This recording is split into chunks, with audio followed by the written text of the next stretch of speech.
Welcome back to Game Changers Podcast. This is Season 2, Episode 1. Well, before I even say anything, this is Season 2. So we are back after a very long period of inactivity, to be honest. So this is Season 2, and there's a change in the management, and from the usual Henry Ogada will be co-running the episode with him, and I'll be generally running the entire management of the podcast and everything in between. So for context, my name is Bill Ogada, sibling to Henry Ogada, and this Game Changers podcast was now passed down to me. So I'm hopeful that you, our listeners who are tuning in, will have an enlightenment of a session with us, and stay tuned to Game Changers podcast for more eye-opening topics that are keen to tap into your mental space and reconnect you with your conscience. And that's what we intend to do as Game Changers podcast. That is our vision to you, our listener, for you, our listener. You see, that's what we intend to impart, the little knowledge that we have. We tend to impart it to people so that the enlightenment is passed down. And don't feel shy to share the podcast and even the content that you listen to other people, because an enlightenment is like a candle. You light it, anyone who sees the light, and anyone who sees the gleam of the candle sees the light. You see, you light a candle in a dark room, lift it high. I see it, you see it, they see it, we all see it. We all see one thing. You see, that's what we now think of enlightenment, you see.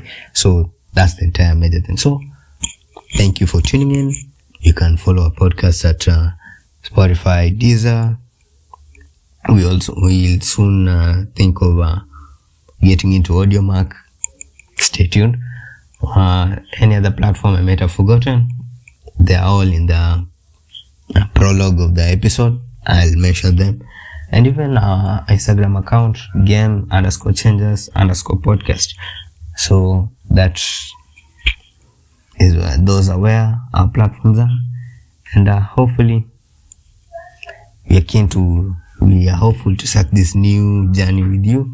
Season 2, back with interesting topics. We'll discuss so much more that affect you as a person in general. Your connection to the society, your connection to your soul, your connection to your body, your connection to your conscience. Everything in between is what we intend to discuss right here at Game Changers Podcast. Welcome to Season 2 once again. I'm your host, Bill Ogada, and today it's the inaugural episode of Season 2, and today we have an interesting topic about the correlation between hard work and morality. So the topic is dubbed hard work and morality, you see. So let's start off. Well, today we explore an interesting question, and that is, what is the link between working hard and being morally good? Well, this research was conducted by psychologist Azim Sharif, and as it appears, putting in effort isn't just simple enough. Take for a case, imagine if your job was made redundant by a piece of software that could do the work at the same level of quality for free. But you have 3 years left on the guaranteed contract, and so your employer gives you two options. Either you keep getting paid as per your contract but stay home as the software does your job for you, or you can keep going in and doing the work that could have been automated for the same amount of money. Take that case. What would you do? Honestly speaking, now most of you would opt for option 1. That is, take the money, return to your homes, watch National Geographic. If that's what I assume you people would be doing. But even though there are some of you who would also choose to keep working, right? What do you think of such people? What does it say about their character? Well, this is the scenario about a hypothetical medical scribe named Jeff that was given to the respondents of this research. And the findings were that for half of the people in the study, the story ends with Jeff choosing to go home, while the other half chose to keep working. Get that right. Well, those who heard about Jeff, who kept working, saw him as a less competent person. You see, Jeff, to be honest, he cannot be as competent as that software itself, you see. Well, this is because Jeff will tend to try putting in more effort to perfect his job, other than the software that takes relatively no effort in perfecting its job, because it's a computerized process. Well, back to what I was speaking. So those who had Jeff, who was working, saw him as a less competent person, but a warmer person, someone you could approach, and a more moral person, someone who could be trusted to do the right thing. They saw him as a good person generally. Even though he added no extra value, people saw him as virtuous for choosing to keep working. Now here's the question. Why is it that we see mere effort as moral? Well, study shows that people attach more worth to effort, regardless of what that effort yields. You see, people think that hard work is relatively worthy, even if they don't reevaluate what that effort yields, what that hard work yields. So, another hypothetical study here. So, research participants were asked about two widget makers. For context, they produce the same number of widgets at the same amount of time, at the same level of quality. But for one of them, it takes a lot more effort to do so. People see that harder working widget maker as less competent, but more moral.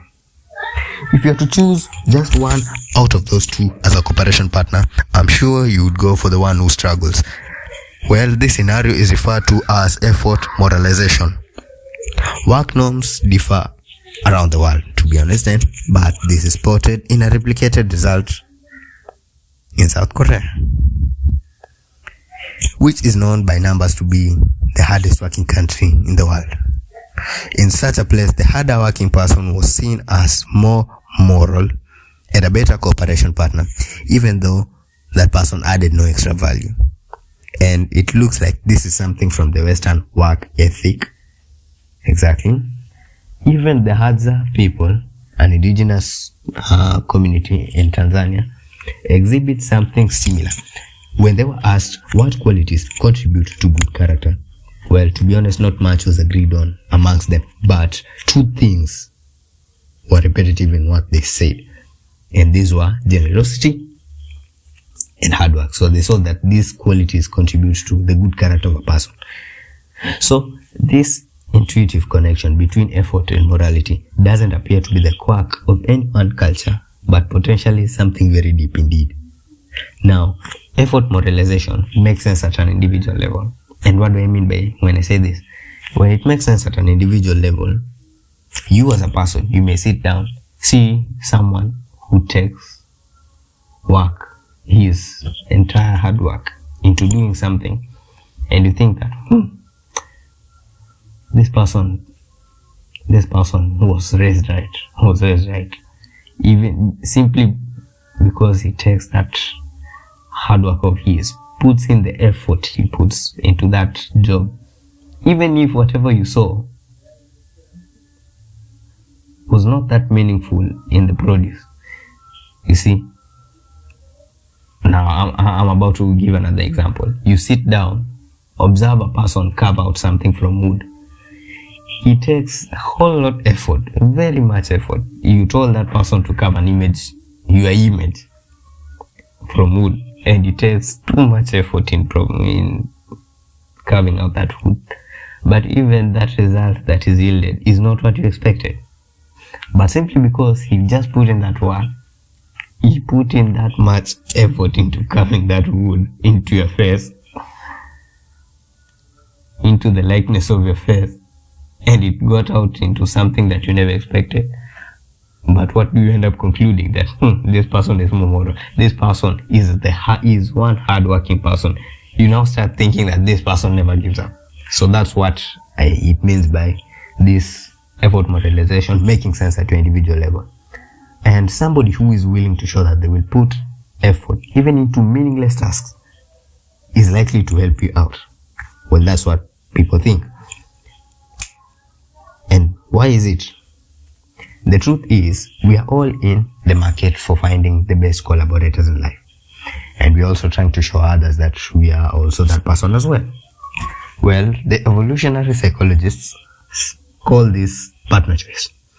Just as we are trying to be and select the best romantic partners in life, we are also trying to be and select the best cooperation partners. People, we are all trying to surround ourselves with people who will be able to help us out in a pinch, who wants lack of, who will share things fairly, and as a result, any quality which makes you a better cooperation partner. Say generosity, self-control, or even hard work is seen as a more moral quality.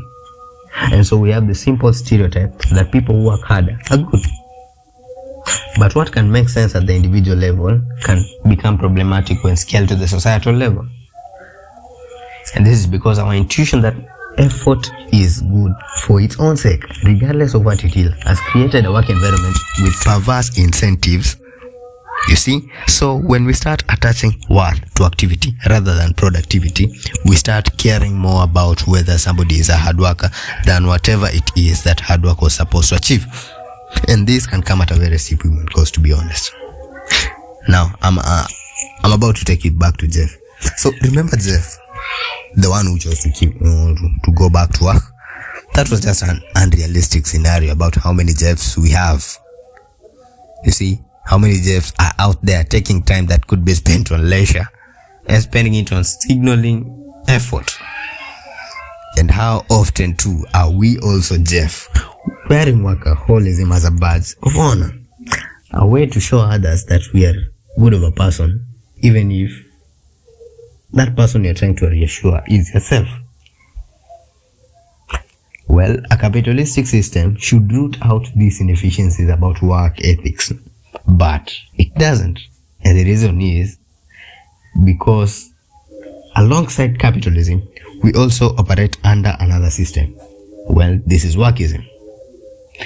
This is about your job not being the only source of your paycheck, but also the source of your identity and your pathway to self-actualization. And that actually works for some people. That's what makes workism a culture. And the other thing that makes this workism as a culture is that we get forced to participate in it. And part of the choice is not about being a good cooperation partner or anything, but a better cooperation partner than the next guy, not just hardworking, but harder working. You see, we are all trying to prove to people and to ourselves that we are better than someone else just by putting in mere effort, you see. And this can create this basis of workism, you see. Now, take for a case. Imagine two officers, both in a work session, two office workers, both keen to show how industrious they are, both keen to be the first car in the parking lot in the morning. And so they start competing against each other once they notice this whole competition kicking in. And so they start arriving earlier and earlier and even earlier in the morning. You see, making everybody else seem like a slugger. This culture punishes us for not keeping up with these demands, and so we end up putting more and more, regardless of the output we dispense. And the culture maintains the laborious aspect of our jobs because it most appreciates us when it sees us putting in that labor. And as a consequence, every other aspect of our job and our lives, however great it is made a little less important. What do I mean by this? Now, imagine you are a new father or a newlywed. Let's go back to the case of a new father. You are a father of a son who just recently who was recently born in hospital. Now, this is a very important step you've had in your life, but simply because you are tied into providing for the family rather than taking the time and enjoy the bond with your son with your newly born son, you are still trying to work, trying to provide for the family. You put in a whole lot effort, even if it produces little result, even if the output is just the same. You see, that's what I'm trying to put in. You see, so every other aspect of our lives and our job is made meaningless.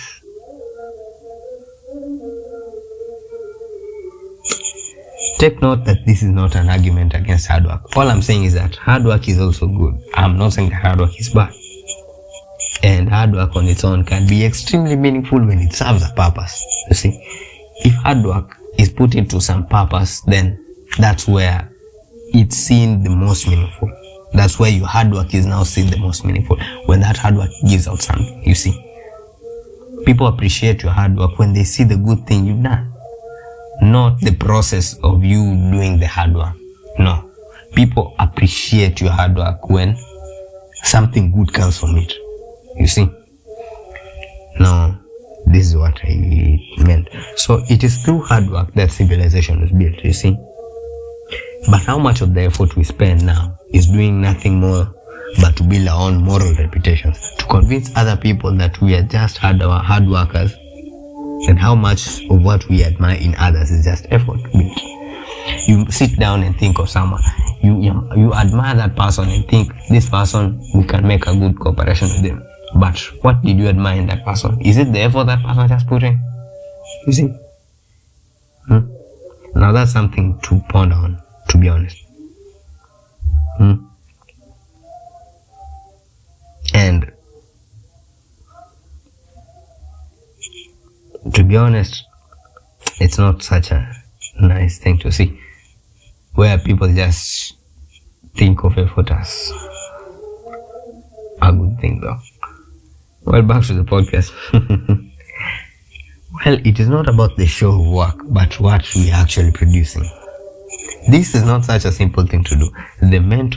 Because the mental circuit that connects effort to morality can be a stubborn one to undo.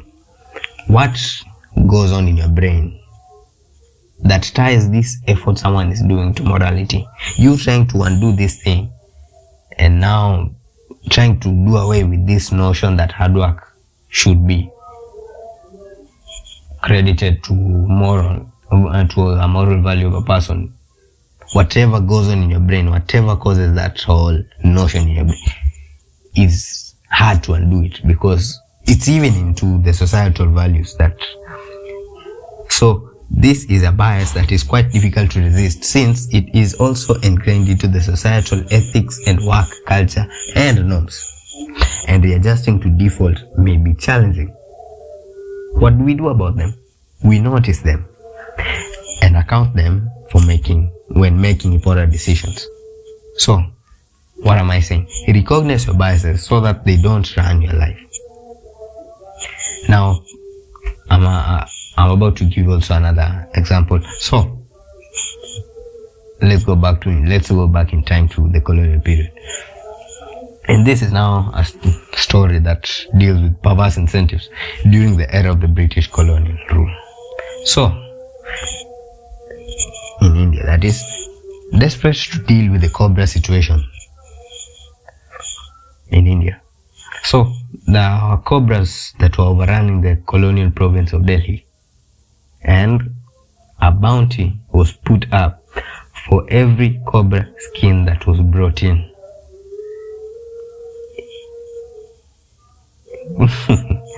Okay, this whole situation is just wacky.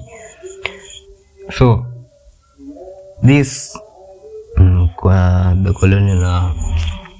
colonial officials in the colonial province of Delhi, in the provincial colonial province of Delhi. Now, this entire administration, the British administration, saw it that this cobra situation was getting out of hand, and they became extremely desperate about it. And what did they do? They put up a bounty for every cobra skin that was brought into their offices. But this plan backfired, because the enterprising Indians started breeding more cobras to kill them and bring in the skins and collect the bounty. You see? But when the government finally abandoned the plan, that is, as the story goes, the breeders finally released the cobras back into the provincial city, and the snake problem was even double worse than ever. You see, the plan went wonky because of the distance of what they wanted, which was fewer cobras, and what they asked for, which was an imperfect signal of fewer cobras.